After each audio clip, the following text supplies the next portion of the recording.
Hello दोस्तों, नमस्ते, राधे राधे। तो कैसे हो आप सब? आई होप अच्छे होगे। मैं भी अच्छी हूँ। तो आज मैं आप लोग के लिए एक बहुत ही प्यारी स्टोरी लेके आई हूँ, शिव और नंदी की जोड़ी। यह बात उस समय की है जब भगवान शंकर के पास कोई वाहन न था और उन्हें पैदल ही धरती लोक जाना और जंगल पर्वत की यात्रा करनी पड़ती थी। उन्हें इस तरह यहाँ से वहाँ पैदल जाते देख एक रोजगार पार्वती जी उनसे बोली, प्रभु, आप तो समस्त संसार के प्रभु हैं। क्या आपको इस तरह पैदल यात्रा करना शोभा देता है? तभी शिव बोले, हमें यहाँ से वहाँ आखिर क्यों क्यों लेना देना? भला साधु भी कभी सवारी करते हैं? तब पार्वती जी ने शिव जी से कहा, स्वामी, जब आप शरीर पर भस्म लगाकर, बालों की जटा बनाकर, नंगे पांव कांटों भरी रास्तों पर चलते हो तो यह देख मुझे बहुत पीड़ा होती है। शिव जी उन्हें कई बार समझाया, लेकिन वह अपनी जिद पर अड़ी रहीं। जंगल में रहना भले ही माँ पार्वती को स्वीकार था, लेकिन वो अपने स्वामी के शिव जी के लिए वहाँ जाती थी। माँ पार्वती की जिद थी कि शिव जी को झुकना पड़ा और वह अपनी सवारी रखने के लिए तैयार हो गए।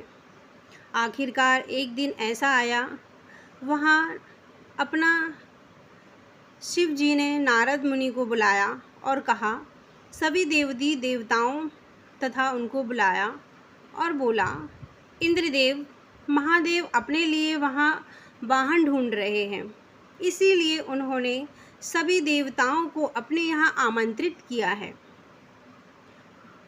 इससे क्या होगा? मैं उसे सभा में जाऊँ ही नहीं।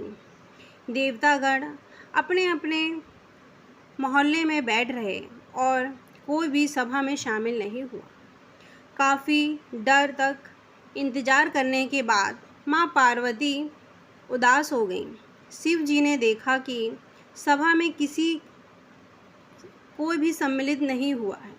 देवी पार्वती उदास हो गईं और उन्होंने जंगल की तरफ जोर से खूंखार लगाई, जिससे सुनते ही जंगल के सभी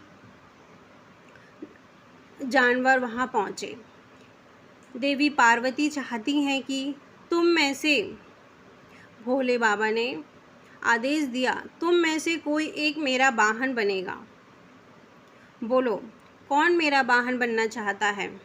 बात सुनकर सभी खुशी से झूम उठे और खरगोश आगे बढ़कर बोला, अरे वाह महादेव, भला मैं ऐसा कौन पशु या पक्षी होगा जो आपका वाहन नहीं बनना चाहेगा?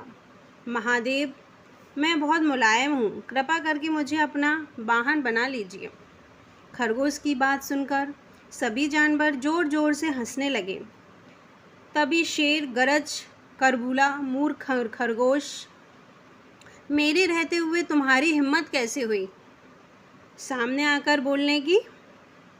बेचारा खरगोश चुपचाप एक कोने में बैठ गया, गाजर खाने लगा। तभी शेर शिव जी से बोला, प्रभु, मैं जंगल का राजा हूँ और शक्ति मुझ में है, मेरा कोई सामना नहीं कर सकता, मुझे अपनी सवारी बना लीजिए।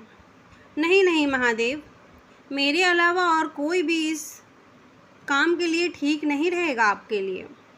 प्रभु, मैं गर्मी के मौसम में अपनी सूंड में पानी भरकर आपको नहलाऊंगा। शिव जी, हरी बना लो, मैं साफ सुथरा रहने की कोशिश करूंगा। और कहा, जब शांत हो जाइएगा, आज से कुछ दिन बाद मैं आप सबसे कुछ मांगूंगा, जो मेरे लिए वह सबसे पहले लाकर देगा, वही मेरा प्रिय सवारी वाहन बन जाएगा। उस दिन के बाद सब छिप छिप कर शिव जी और पार्वती जी की बातें सुनने लगे। भूख प्यास की परवाह किए बिना वह छुप छुप कर उनकी बातें सुनता। स्वामी, आप ऐसा क्यों मांगने वाले हैं उन जानवरों से? हमें भी तो पता चले। हमारी मांग बहुत ही छोटी सी है देवी, हमें अपने लिए सूखी लकड़ियाँ चाहिए।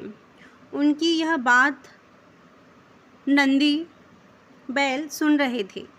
वह जल्दी से जाकर पहले ही सब इंतजाम कर लेते हैं, क्योंकि कुछ ही दिनों में बरसात का मौसम शुरू होने वाला था। कुछ दिनों के बाद शिवजी ने फिर सभा बुलाई। उस वक्त बहुत तेज बारिश हुई थी, जिसकी वजह से सारे जंगल में पानी भर गया था। साथ ही साथ सांडी, पेड़, लकड़ियां भी भीगी हो चुकी थीं। ऐसे में शिवजी ने सबसे कहा, जो पशु मेरे लिए सूखी लकड़ियां लेकर आएगा वही मेरा वाहन कहलाएगा। शिव जी की बात सुनकर सभी जानवर हैरान हो गए। बरसात के मौसम में हम लकड़ियां कहाँ से लाएं? सारा जंगल बरसात से भीग चुका है। भगवान शिव की यह बात सुनकर सब एक दूसरे को भौचक्के देखने लगे। तभी नंदी बैल भागते हुए गया और सूखी लकड़ियों का ढेर उठा लाया। नंदी, अरे छुपकर सुन ली थी, क्योंकि ये ऐलान किया। हमारे कहे अनुसार नंदी ने हमारी आज्ञा का पालन किया, इसलिए आज से नंदी बैल ही हमारा वाहन होगा। यह बात सुनकर नंदी बैल बहुत ही खुश हुआ। इसके बाद सभी जानवर जोर जोर से शिव और माँ पार्वती की जय जयकार करने लगे और नंदी बैल को शिव का वाहन घोषित किया गया। शुभकामनाएं देकर वहाँ से सब चले गए। इस प्रकार नंदी और शिव जी की बैल की जोड़ी की कहानी शुरुआत हुई और शिव जी का वाहन नंदी कहलाने लगे।